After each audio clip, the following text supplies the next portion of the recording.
Conversas Cruzadas hoje na TV Com está repercutindo a informação dada ontem, entrevista pelo ministro do Trabalho, né? Ministro do Trabalho que disse isso, né? Foi o ministro do Trabalho, exatamente, Ronaldo Nogueira, que vai encaminhar projetos tratando da flexibilização da CLT e das terceirizações ao Congresso Nacional. É disso que nós estamos tratando hoje. No seu entendimento, flexibilizando, qual é o poder do mercado? O mercado é que vai dar o tom das negociações? Olha, Renato, acho que aparentemente sim, né? Voltando até, fazendo um retrocesso do que o Dr. Tito disse na primeira fala, e o Dr. Marcelo também, o que acontece hoje é uma insegurança jurídica, e isso hoje, como existe um poder de consumo, existe uma demanda de mercado, hoje a gente tem números assombrosos de desemprego, a Justiça do Trabalho acresceu assustadoramente o número de reclamatórias trabalhistas, e em grande aspecto fica para o magistrado decidir casos que a própria CLT, pela antiguidade que tem, pelo que o Dr. Tito explicou, acabam ficando à mercê do próprio juiz.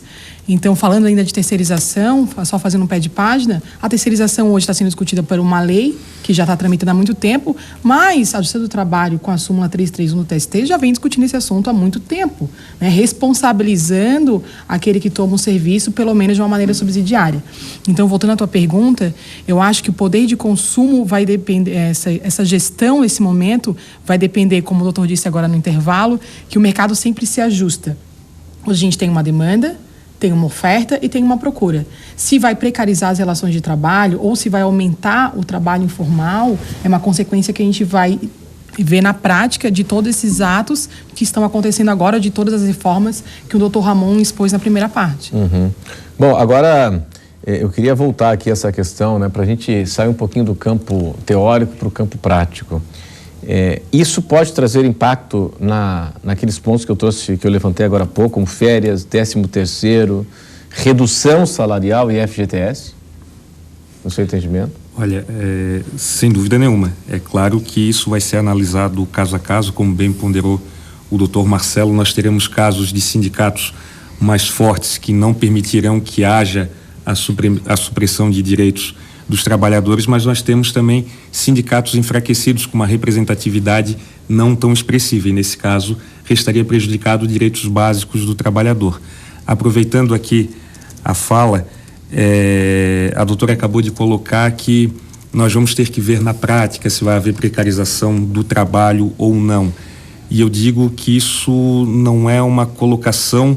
Eu acredito que nós estudamos história, sempre estudamos história para que nós não repitamos os erros do passado. E quando nós estudamos história, nós remontamos para alguns exemplos internacionais, como o doutor Marcelo colocou, nós percebemos que medidas parecidas com a que se pretende implantar hoje já foram adotadas. O doutor Marcelo citou muito bem a Espanha, mas vou citar também a Argentina, aqui do nosso lado, que na época Menem propôs algumas alterações na legislação trabalhista, fizeram flexibilização nas leis do trabalho.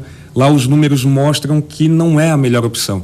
De 6% de desemprego subiu para 20%. A economia, a consequência na economia foi desastrosa, porque quando você afeta o emprego, e a experiência nos mostra que esse tipo de flexibilização não diminui o desemprego, mas pelo contrário, aumenta o desemprego, isso traz um impacto direto na economia interna, porque você deixa de fortalecer o mercado interno. Pois é, mas o discurso empresarial é justamente o contrário, né? Que a flexibilização, ela vai ajudar a romper o ritmo de demissões, a dinamizar a economia e contratar mais.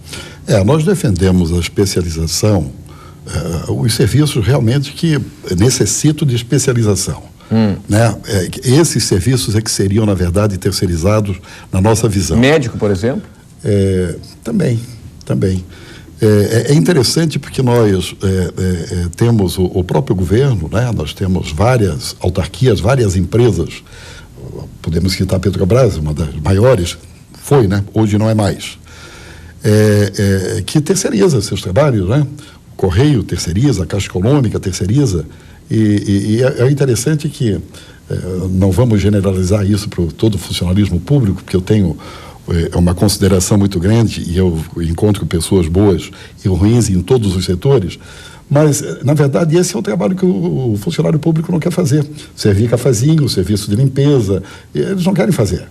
né? Mas querem que a iniciativa privada faça. Por que essa discriminação, né? Por que não fazermos isso em todos os setores?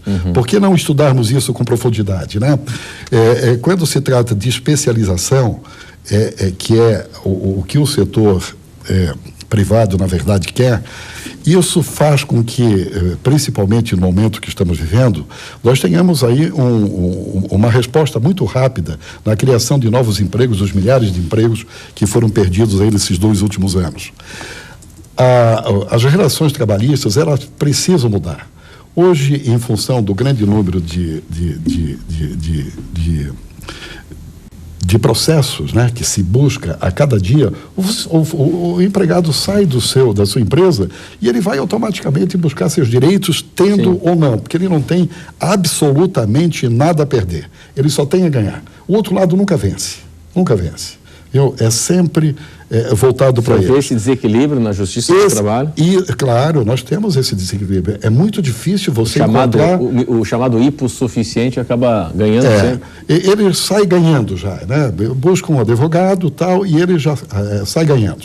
Então, ele tem que ter também uma responsabilidade e uma possibilidade de perder esse processo. Se ele perder esse processo, possivelmente nós iríamos reduzir muito o número dessa demanda que existe. E o que é mais interessante nessa demanda, números que nós verificamos essa semana, é que nós temos um custo para essa estrutura toda do Ministério da Justiça do Trabalho de 7 a 8 bilhões de reais por ano. 7 a 8 bilhões é exatamente o que eles consideram reverter em prol dos nossos, da demanda que houve. Mas o custo está sendo esse ano de 17 bilhões, só para manter essa máquina. Quer dizer, alguma coisa está errada aí, né? Isso nós temos que observar, isso nós temos que nos aprofundar nessa discussão. O senhor acha que não tem que ter mais justiça do trabalho? Tem que ser na justiça comum? Não estou dizendo isso, muito pelo contrário. Eu acho que nós temos que continuar com a justiça do trabalho, mas ela tem que ser repensada. Ela me parece que deve ser a maior empresa do Brasil hoje, ela passa de 50 mil funcionários para administrar essa estrutura toda e com um resultado muito pequeno. O resultado é muito pequeno, em função daquilo que ela tem de demanda para os próprios trabalhadores nossos. Eu acho que se ninguém quer fechar, mas se fechasse, poderia se pagar essa diferença de 7 a 8 para 16 em prol do nosso trabalhador. E não precisaria ter nada disso. E ele ganharia muito mais, o nosso trabalhador. Porque o que nós temos que nos preocupar é com o nosso trabalhador. É aquele que realmente ganha pouco. Não são os salários aí de 20, 30, 40 mil reais. Que eu também não sou contra. Eu acho que deve-se...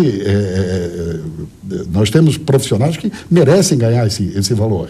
Mas tem que haver uma pensada em tudo isso, tem que reestudarmos tudo isso e temos que debater esse assunto. E esse é o momento para isso, né? É preciso, já que o senhor traz esse tema tão polêmico, né? E que está aí nas redes sociais também, em alguns fóruns, a justiça do trabalho, ela tem que ser repensada? De repente, isso aí os casos trabalhistas deveriam ser analisados na justiça comum? Não há razão de ser? Ou tem que se repensar o custo disso tudo? Qual é a sua opinião? Olha, primeiro me parece um pouco equivocado quando nós dizemos que o trabalhador sempre vence e só tem a ganhar num processo trabalhista. Isso não é verdade, principalmente na nossa realidade aqui em Santa Catarina. Eu tenho julgadores, os quais eu admiro demais no nosso Tribunal Regional no Trabalho, e são pessoas muito ponderadas, sempre avaliam de fato o caso a caso. Agora, é claro, quando a empresa não faz a coisa certa naquela relação de trabalho, a Justiça do Trabalho está ali exatamente para isso, para dizer que houve alguma coisa errada naquele contrato de trabalho e que sim, aquele empresário tem que pagar o direito do trabalhador que foi suprimido. Hoje em dia nós temos grandes demandas e eu aproveito esse número de Justiça do Trabalho para confrontar com o nosso tema aqui, terceirização. Os maiores números da Justiça do Trabalho estão na terceirização. E hoje a terceirização, como bem foi colocada, só pode ser utilizada em atividades meio, não atividades fim. Os maiores números de acidentes de trabalho, está aqui o procurador do Ministério do Trabalho que faz esse acompanhamento, os maiores índices de acidentes de trabalho estão nas atividades terceirizadas. O maior índice de ações trabalhistas ajuizadas no nosso judiciário trabalhista estão entre os terceirizados. Então, nós temos que repensar isso, sem dúvida nenhuma. As relações de trabalho, acho que como todo direito, tem que ser repensado ao longo do tempo. O direito, ele não pode ser estático, muito pelo contrário, o direito ele é dinâmico. Mas você nunca pode fazer um pensamento passado, porque o que se pretende fazer agora com essas mudanças não é evoluir no direito, é retroagir. Nós não estamos evoluindo como se imagina, nós não estamos atualizando a legislação trabalhista, nós estamos mudando ela para aquilo que já era antes, ou seja, para direitos reduzidos de trabalhadores. E, para fechar, a questão da justiça do trabalho, repensar a justiça do trabalho, na verdade, sempre se fala isso em tempo de crise. Quando existe crise econômica nesse país, não é a primeira vez e não vai ser a última que vão falar em repensar a justiça do trabalho.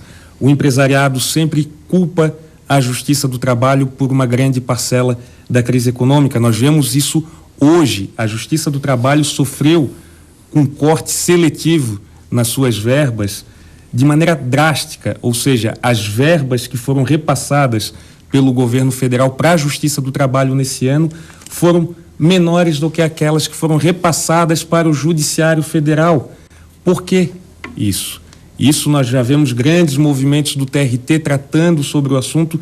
Então, se nós temos que repensar a justiça do trabalho, acho que sim, repensar em dar uma maior estrutura para que essa justiça do trabalho possa fazer um julgamento mais adequado, cada vez mais adequado dos casos, e que essa justiça do trabalho tenha meios de cobrar aquele empresário que não paga o débito que é condenado na justiça do trabalho. Né? Exatamente. Hoje, apenas 50% das execuções geram crédito, ou seja, apenas 50% das execuções são efetivadas. O que acontece com aqueles que não honram seus compromissos após ordem judicial, determinação judicial? Aqueles que não honram seus compromissos são inscritos, é claro, no Cadastro Nacional de Devedores de Débitos Trabalhistas, mas eles acabam ou abrem uma empresa no nome de um parente, acabam fazendo uma blindagem patrimonial que não se consegue chegar em nenhum bem e acabam não pagando o débito. E, mais uma vez, quem fica sem receber é o trabalhador, que trabalhou, que empregou sua força de trabalho por aquele dinheiro, mas não recebeu. Bom, para daqui a pouco, depois do intervalo,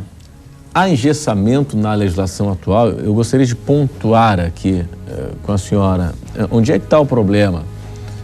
O que poderia ser a flexibilização? Tá, mas o que é esse tal de negociado sobre o legislado? Onde, em quais circunstâncias, onde é que deveria mexer pontualmente falando? Vamos para o intervalo e até já.